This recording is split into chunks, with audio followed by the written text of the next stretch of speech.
Hi dear friends, എല്ലാവർക്കും സൽസാസിൻ്റെ പുതിയൊരു എപ്പിസോഡിലോട്ട് സ്വാഗതം. അപ്പോൾ ഇന്നൊരു കുഞ്ഞ് ഈവനിങ് വ്ളോഗാണ്. അപ്പോൾ കുറച്ച് ദിവസമായിട്ട് ഇപ്പോൾ നമ്മൾ ചെയ്തുകൊണ്ടിരിക്കുന്നത് മോർണിംഗ് വ്ളോഗ്സ് ആയിരുന്നു. അതായത് ഒരു ഉച്ചക്ക് 12 മണി വരെ ഓൺലൈൻ ക്ലാസ് വരെയുള്ള എൻ്റെ ജോലികളൊക്കെ കുട്ടീനൊക്കെയിട്ട് കുറച്ച് വ്ളോഗ്സാണ് ഇപ്പോൾ കുറേ ദിവസമായിട്ട് ഞാൻ പോസ്റ്റ് ചെയ്തുകൊണ്ടിരിക്കുന്നത്. അപ്പോൾ ഓൺലൈൻ ക്ലാസ്സൊക്കെ കഴിഞ്ഞ് എൻ്റെ റെസ്റ്റ് ടൈം കഴിഞ്ഞ് എഡിറ്റിങ്, ചില ദിവസം എഡിറ്റിങ് ആ ടൈമിലാണ് കേട്ടോ, ചില ദിവസം നട്ടപ്പാതിരക്കാണ്. അപ്പോൾ അതൊക്കെ കഴിഞ്ഞ് ഒരു 4 മണിയാകുമ്പോൾ അവസരം നിസ്കാരമൊക്കെ കഴിഞ്ഞ് വീണ്ടും കിച്ചണിൽ കയറും. അതായത് പിറ്റേ ദിവസത്തേക്കുള്ള കുറച്ച് പ്രിപ്പറേഷൻസ്, അല്ലെങ്കിൽ ചില ദിവസങ്ങൾ സ്നാക്സ് ഉണ്ടാക്കാറുണ്ട്, പിന്നെ ചില ദിവസം ഡിന്നറിന് എന്തെങ്കിലും ഉണ്ടാക്കണം എന്നുണ്ടെങ്കിൽ അതൊക്കെ ഈ ഒരു ടൈമിലാണ്. ഒരു 4 മണിയാകുമ്പോൾ വീണ്ടും കിച്ചണിലേക്ക് ഇറങ്ങും. അപ്പോൾ ഇന്ന് കുറച്ച് സ്നാക്ക് ഉണ്ടാക്കുന്നുണ്ട്, അതായത് പുകാട എന്ന് പറയും. ഓരോ നാട്ടിൽ ഇതിനെ ഓരോന്നാണ്, ഓരോ പേരുകളാണ്. അപ്പോൾ മിക്കവർക്കും അറിയുന്ന റെസിപ്പി തന്നെ ആയിരിക്കും. അപ്പോൾ വളരെ ലളിതമായിട്ട് നമുക്ക് പെട്ടെന്ന് ഉണ്ടാക്കിയെടുക്കാൻ പറ്റിയൊരു സ്നാക്കാണ്. അപ്പോൾ ആദ്യം തന്നെ അതിന് തേങ്ങ പൊളിച്ചു കൊണ്ടുവന്നു, കാരണം ഇതിലേക്ക് തേങ്ങയാണ് നമുക്ക് മസ്റ്റ്. പിന്നെ രാവിലത്തേക്കും തേങ്ങ വേണം. അപ്പോൾ അതിന് വേണ്ടിയിട്ട് രണ്ടിനും കൂടിയുള്ള കാര്യത്തിന് വേണ്ടിയിട്ട് തേങ്ങ റെഡിയാക്കി കൊടുത്തിട്ടുണ്ട്. അപ്പോൾ ഇനി അത് ഒന്ന് ചിരണ്ടി ഈസി ടിപ്സൊക്കെ ഞാൻ മുമ്പ് പോസ്റ്റ് ചെയ്തിട്ടുണ്ട്. അപ്പോൾ അത് വെച്ചിട്ട് വേഗം ചിരണ്ടിയെടുത്തു. അതിൽ പഞ്ചാരയൊക്കെ ഇട്ടിട്ട് ഒന്ന് കലക്കിയത് വെച്ചിട്ടുണ്ട്. അപ്പോൾ ഇനി ചിക്കൻ ഫ്രൈ ചെയ്യണം. ഡിന്നറിന് ചപ്പാത്തിയും ചിക്കൻ ഫ്രൈ ചെയ്തതാണ്. അപ്പോൾ ഈ ഒരു രീതിയിൽ ചിക്കൻ ഫ്രൈ ചെയ്തിട്ടുണ്ടെങ്കിൽ ഭയങ്കര ടേസ്റ്റാണ് കേട്ടോ. ഇവിടെ അതിൻ്റെ ആ സ്മെല്ലും ഇങ്ങോട്ട് അടിക്കുമ്പോഴുള്ള ആ ഒരു സുഖം ഉണ്ടല്ലോ, അത് വേറെയാണ്. കഴിക്കൊന്നും വേണ്ട, വയറ് നിറയാൻ, അല്ലാണ്ട് തന്നെ വയറ് നിറയാൻ. എനിക്ക് ഭയങ്കര ഇഷ്ടപ്പെട്ട റെസിപ്പിയാണ് കേട്ടോ. ഞാൻ ചെയ്യുന്ന ചിക്കൻ ഫ്രൈകളിൽ എനിക്ക് ഏറ്റവും ഫേവറേറ്റ് ആയിട്ടുള്ള ചിക്കൻ ഫ്രൈ ആണ്. അപ്പോൾ പക്ഷേ ഇതെനിക്കിങ്ങനെ ചോറുക്ക് അങ്ങനെയൊന്നും കഴിക്കുന്ന ഇഷ്ടമല്ല. ചപ്പാത്തി, കുബൂസ്, പൊറോട്ട അങ്ങനെയുള്ള സംഭവങ്ങളിലേക്ക് വൈറ്റ് സോസും കെച്ചപ്പൊക്കെ കൂടിയിട്ട് കഴിക്കുന്നതാണ് ഇഷ്ടം കേട്ടോ. അപ്പോൾ കെച്ചപ്പ് ഞാനിപ്പോൾ ഉണ്ടാക്കാൻ നിൽക്കുന്നില്ല, കെച്ചപ്പ് ഇക്കാൻ്റെ അടുത്ത് കൊണ്ടുവരാൻ പറഞ്ഞിട്ടുണ്ട്. അപ്പോൾ വൈറ്റ് സോസും കൂടെ ഉണ്ടാക്കുന്നുണ്ട്. അപ്പോൾ അത് ഇന്ന് ഉണ്ടാക്കണം. പിന്നെ ചപ്പാത്തിയാണ് ഉണ്ടാക്കുന്നത് കേട്ടോ. അപ്പോൾ ആദ്യം തന്നെ ചിക്കൻ ഒന്ന് മസാല പുരട്ടി വെക്കണം. അത് കുറച്ച് നേരം ഒന്ന് മസാല അതിന്മേൽ പിടിച്ചാലേ ആ ഒരു ടേസ്റ്റ് വരുള്ളൂ. അപ്പോൾ ആദ്യം അത് മസാല പുരട്ടി വെക്കുകയാണ്.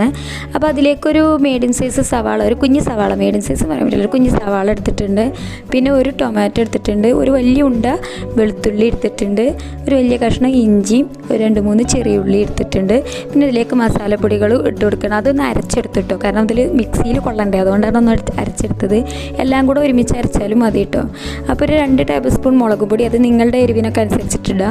പിന്നെ 1 ടീസ്പൂൺ പെരുംജീരകപ്പൊടിയും, 1 ടീസ്പൂൺ മല്ലിപ്പൊടിയും, 2 ടേബിൾ സ്പൂൺ മഞ്ഞൾപ്പൊടിയും. അതൊരു കളറിന് വേണ്ടിയിട്ടാണ് മഞ്ഞൾപ്പൊടി അധികം ചേർക്കുന്നത്. അതൊക്കെ ഓരോരുത്തരുടെ ഇഷ്ടമാണ് കേട്ടോ. അങ്ങനെ കാര്യമായിട്ട് അളവും കാര്യമൊന്നുമില്ല. അത് നമുക്ക് ഒരു ഇഷ്ടം ഉണ്ടാവുമല്ലോ, ഓരോ കളറും ഓരോ എരിവും ഓരോരുത്തർക്കും ഓരോ ഇതുണ്ടാവും.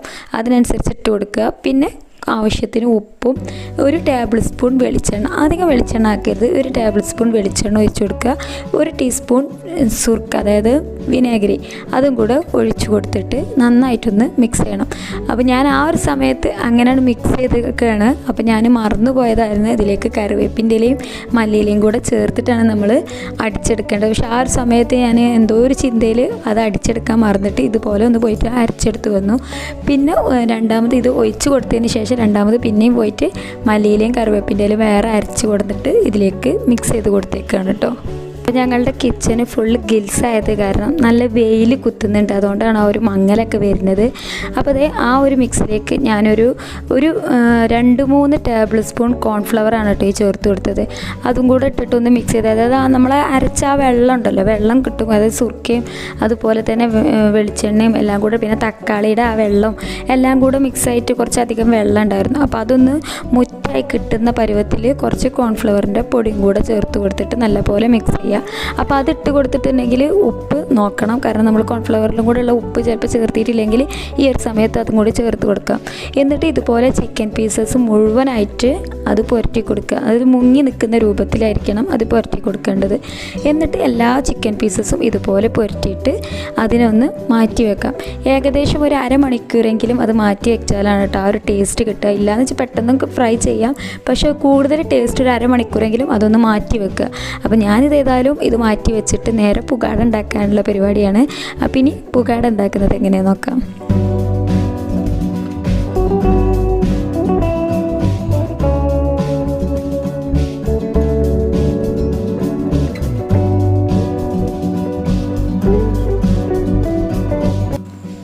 അപ്പോൾ ഇത് മൈദപ്പൊടി വെച്ചിട്ടാണ് കേട്ടോ പുകാട ഉണ്ടാക്കുന്നത്. അപ്പോൾ ആ മൈദ പത്തിരി ആക്കി എടുക്കണം. അപ്പോൾ അതൊന്ന് വാട്ടിയെടുക്കുകയാണ്. മൈദപ്പത്തിരി ആദ്യം ഉണ്ടാക്കിയെടുക്കുന്നത്, അതിലാണ് പുകാട ഉണ്ടാക്കിയെടുക്കുന്നത്. അപ്പോൾ അതിന് വേണ്ടിയിട്ട് വെള്ളം തിളക്കാൻ വെച്ചിട്ടുണ്ട്. അതിലേക്ക് ആവശ്യത്തിന് ഉപ്പും അതുപോലെ കരിഞ്ജീരകം ഉണ്ടല്ലോ, നമുക്ക് കരിഞ്ജീരകം ഇപ്പോൾ എല്ലാ ഭക്ഷണത്തിലും മാക്സിമം ഇൻക്ലൂഡ് ചെയ്യുന്നത് നല്ലതാണ്. കൊറോണേനെയൊക്കെ തടയാൻ വലിയ കഴിവുണ്ട് കരിഞ്ജീരകത്തിന് എന്നാണ് പറയണത്. എല്ലാവരും കരിഞ്ജീരകം ഇട്ട വെള്ളമൊക്കെയാണല്ലോ ഇപ്പോൾ കൂടുതലും കുടിക്കുന്നത്. അപ്പോൾ ഇതുപോലെയുള്ള സ്നാക്സിലൊക്കെ ഇങ്ങനെ കരിഞ്ജീരകം ചേർത്ത് കൊടുക്കുന്നതും നല്ലതാണ്. അങ്ങനെ ആ വെള്ളം കുടിക്കാൻ പറ്റാത്തവർ ഇതുപോലെ സ്നാക്സൊക്കെ ഉണ്ടാക്കി കഴിക്കുന്നത് നല്ലതായിരിക്കും. അതുപോലെ തന്നെ ഏലക്കായുടെ തൊലി കളഞ്ഞിട്ട് അതിൻ്റെ കുരുകൾ മാത്രമാണ് ഇട്ട് കൊടുക്കുന്നത്. തൊലി അങ്ങനെ അധികം ഞാൻ ഏതിലും ഇടാറില്ല. ഇവിടെ എല്ലാം അങ്ങനെ ആ തൊലി അങ്ങോട്ട് ഒഴിവാക്കാറാണ്. എന്നിട്ട് അതിൻ്റെ ആ ഉള്ളിലുള്ള സീഡ് മാത്രമേ ഉപയോഗിക്കാറുള്ളൂ. അപ്പോൾ അതേ വെള്ളം തിളച്ച് വരുന്നുണ്ട്. ഈ സമയത്ത് ഞാനിപ്പോൾ 2 കപ്പ് മൈദപ്പൊടി വെച്ചിട്ടാണ് കേട്ടോ ചെയ്യുന്നത്. അപ്പോൾ 2 കപ്പിക്ക് 1.5 കപ്പ് വെള്ളമാണ് ഞാൻ എടുത്തിട്ടുണ്ടായിരുന്നത്. എന്നിട്ട് ഇപ്പോൾ ഇതേ വാട്ടിക്കൊണ്ടിരിക്കുകയാണ്. ഇനി അത് ആ ചൂടോടൊക്കെ തന്നെ കുഴച്ചെടുത്തിട്ട് സാധാ പത്തിരി പരത്തുന്ന പോലെ തന്നെ പരത്തിയെടുക്കുകയാണ് ചെയ്യുന്നത്. അപ്പോൾ അതേ ചട്ടി ചൂടാക്കാൻ വേണ്ടിയിട്ട് വെച്ചിട്ടുണ്ട്. ആ ഒരു സ്റ്റവ് ഒഴിഞ്ഞപ്പോൾ നേരെ ചട്ടി കൊണ്ടുവന്ന് വെച്ചു. ഇനി അത് ചൂടായതിന് ശേഷം അതായത് വെള്ളമൊക്കെ വറ്റിയതിന് ശേഷം അതിലേക്ക് വെളിച്ചെണ്ണ ഒഴിച്ച് കൊടുക്കും, ഫ്രൈ ചെയ്തെടുക്കാനുള്ള വെളിച്ചെണ്ണ. അപ്പോൾ അത് ചൂടാകുന്ന സമയം കൊണ്ട് ഞാനത് കുഴച്ചെടുക്കുകയാണ്. അപ്പോൾ ചൂടായതിന് ശേഷം ഞാൻ അതിലേക്ക് വെളിച്ചെണ്ണ ഒഴിച്ച് കൊടുത്തു. അപ്പോൾ ഓയിലോ എന്തും ഉപയോഗിക്കട്ടെ, ഇവിടെ പിന്നെ കൂടുതലും വെളിച്ചെണ്ണയാണ് ഞങ്ങൾ യൂസ് ചെയ്യാറ്. എല്ലാത്തിനും വെളിച്ചെണ്ണ മാത്രമാണ് യൂസ് ചെയ്യാറ്. ഇനിയിപ്പോൾ മന്തി ഉണ്ടാക്കുകയാണെങ്കിൽ പോലും അതും വെളിച്ചെണ്ണയിലാണ് കൂടുതലും ഉണ്ടാക്കാറ്. അങ്ങനെ ഓയിലധികം യൂസ് ചെയ്യാറില്ല.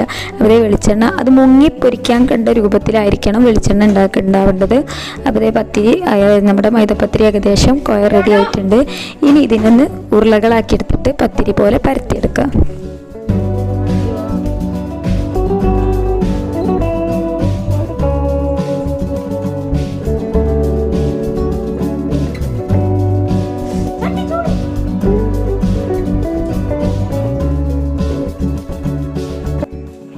അപ്പോൾ ഇതാ പത്തിരി പരത്തിയിട്ടുണ്ട്. ഇതുപോലെയാണ് ഉണ്ടാവുക. അപ്പോൾ നേരത്തെ നമ്മൾ തേങ്ങയിൽ പഞ്ചസാര ഇട്ട് വെച്ചിട്ടുണ്ടായിരുന്നില്ലേ, അത് അതിൻ്റെ നടുവിലായിട്ട് ഫില്ല് ചെയ്തിട്ട് അതിനെ ഒന്ന് മടക്കി ഒട്ടിച്ച് കൊടുക്കുക.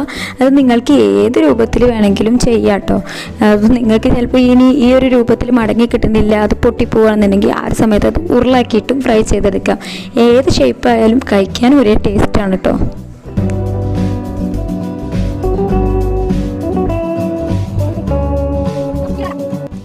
അപ്പോൾ ഇത് എല്ലാ പത്തിരിയും പരത്തി അതിൻ്റെ ഉള്ളിലൊക്കെ ഫില്ലിങ്സ് നിറച്ച് വെച്ചിട്ടുണ്ട്. ഇനി ഇത് നമുക്ക് ഫ്രൈ ചെയ്തെടുക്കാം. അപ്പോൾ ഇതിവിടെ ഫ്രൈ ചെയ്യുന്ന സമയത്ത് അവിടെ മറ്റേ അടുപ്പിൽ കുക്കർ വെച്ചിട്ടുണ്ട്. നേരത്തെ നമ്മൾ മൈദ വാട്ടാൻ വെച്ചിട്ടുള്ള സെയിം കുക്കർ തന്നെയാണ്. അതിൽ തന്നെയാണ് ചപ്പാത്തിപ്പൊടിയും വാട്ടിയെടുക്കുന്നത്. അപ്പോൾ അത് വാട്ടലും നടക്കുന്നുണ്ട്, ഇത് ഫ്രൈ ചെയ്യലും നടക്കുന്നുണ്ട്. രണ്ടും കൂടെ ഒരുമിച്ചാണ് നടക്കുന്നത്.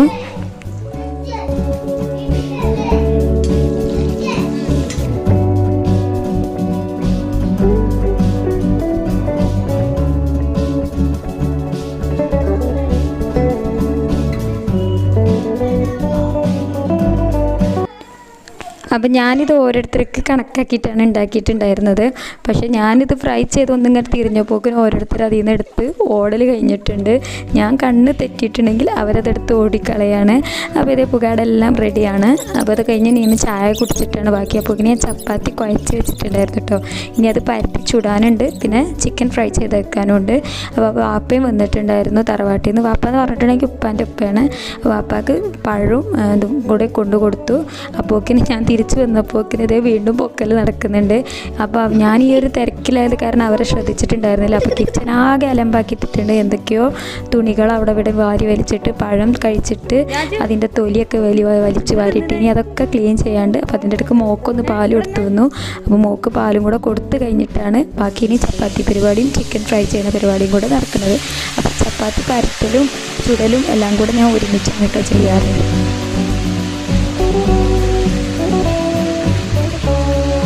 അപ്പോൾ ചപ്പാത്തി ഒന്നും കൂടെ ഒന്ന് കുഴക്കണം. അങ്ങനെ ആ ചൂടോടൊക്കെ ഒന്ന് കുഴച്ച് വെച്ചതാണ്. ഒന്നും കൂടി ഒന്ന് കുഴച്ചിട്ട് വേണം പരത്തിയെടുക്കാൻ. അപ്പോൾ ചിക്കൻ്റെ ഫ്രൈ ചെയ്തുകൊണ്ടിരിക്കുകയാണ്. അപ്പോൾ നന്നായിട്ട് മുങ്ങിപ്പൊരിയുന്നതാണ് കേട്ടോ അതിൻ്റെ ഒരു ടേസ്റ്റ് എന്ന് പറഞ്ഞിട്ടുണ്ടെങ്കിൽ. അപ്പോൾ അധികം വെളിച്ചെണ്ണയിൽ തന്നെ ഫ്രൈ ചെയ്തെടുക്കണം. പിന്നെ ഞാൻ കൂടുതലും അടച്ച് വെച്ചിട്ട് ആവിക്കൊക്കെയാണ് ഫ്രൈ ചെയ്തെടുക്കാറുള്ളത്. കുറഞ്ഞ വെളിച്ചെണ്ണ ഉപയോഗിച്ചാൽ മതി. വെളിച്ചെണ്ണ അത്രയും വല്ല നല്ലതും നല്ല കൊളസ്ട്രോളൊക്കെ ഉണ്ടാക്കുന്നത് കാരണം നമ്മൾ മാക്സിമം വെളിച്ചെണ്ണ ഒഴിവാക്കാറാണ്. അപ്പോൾ ഇത് ഫ്രൈ ചെയ്തുകൊണ്ടിരിക്കുകയാണ്. അപ്പോൾ ചപ്പാത്തി പരിപാടിയും ഫ്രൈ ചെയ്യലും എല്ലാം കൂടെ ഒരുമിച്ച് നടക്കുകയാണ്.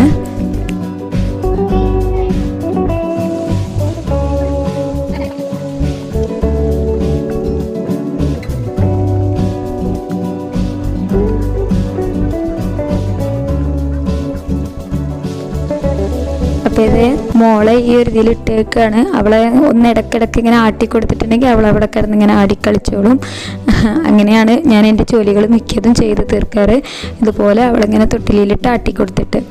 അപ്പോൾ ഇത് ആ ഒരു പരിപാടിയും കൂടി ചപ്പാത്തി ചുടലും കൂടെ കഴിഞ്ഞിട്ടുണ്ടെങ്കിൽ ഇന്നത്തെ ഡിന്നർ റെഡിയാ പോക്കിന് ഞാൻ ക്ലീനും കൂടെ ചെയ്ത് കഴിഞ്ഞപ്പോൾ സമയം വാഗ് കൊടുക്കാനായി. അപ്പോൾ മക്കൾക്ക് വേഗം ചോറൊക്കെ കൊടുത്ത് ഞങ്ങൾ നിസ്കരിക്കാൻ വേണ്ടിയിട്ട് കയറിയതാണ്. അപ്പം നിസ്കാരമൊക്കെ കഴിഞ്ഞ് അപ്പോൾ മോനെ ഉറക്കം വരുന്നുണ്ട് എന്ന് പറഞ്ഞപ്പോൾ വേഗം ബെഡൊക്കെ നിവർത്തി കൊടുത്തേക്കാണ്. അവന് ഉറങ്ങുകയാണെങ്കിൽ ഉറങ്ങിക്കോട്ടെ എന്ന് കരുതിയാണ്. ഫുഡ് കഴിച്ചതുകൊണ്ട് പിന്നെ കുഴപ്പമില്ല. പിന്നെ അത് മാത്രമല്ല പകലും ഉറങ്ങിയിട്ടും ഉണ്ടായിരുന്നില്ല. അപ്പോൾ വേഗം ഉറങ്ങുമെന്നൊക്കെ കരുതി ബെഡൊക്കെ നിർത്തി കൊടുത്തതാണ്. അപ്പോൾ അവൻ്റെ പെങ്ങളൂട്ടിനെ കളിപ്പിച്ച് കിടക്കാനുണ്ട്, അല്ലാതെ ഉറങ്ങുന്ന ഒരു ലക്ഷണവും കാണാനില്ല. അവളെ ഇട്ട് അലമ്പാക്കല്ലാതെ എന്നെ ഒന്നിനും സമ്മതിക്കണില്ല, എന്നെ ഓതാനോ ഒന്നിനും സമ്മതിക്കാതെ കിടക്കുന്ന കുട്ടീനെയും കൂടി അലമ്പാക്കാൻ വേണ്ടിയിട്ടുള്ള പരിപാടിയാണ് അവൻ്റെ അടുത്തുണ്ടായിരുന്നത്. അപ്പോൾ ഇക്ക വരുമ്പോൾ ഞാൻ കുറച്ച് മുട്ട കൊണ്ടുവരാൻ പറഞ്ഞിട്ടുണ്ടായിരുന്നു. മുട്ടയും കൂടെ കിട്ടിയിട്ട് വേണം വൈറ്റ് സോസ് ഉണ്ടാക്കിയെടുക്കാൻ. അപ്പോൾ അതിനേതായാലും അത് ഇക്ക വന്നിട്ടേ നടക്കുള്ളൂ. പിന്നെ കെച്ചപ്പും കൂടെ കൊണ്ടുവരാൻ പറഞ്ഞിട്ടുണ്ട്.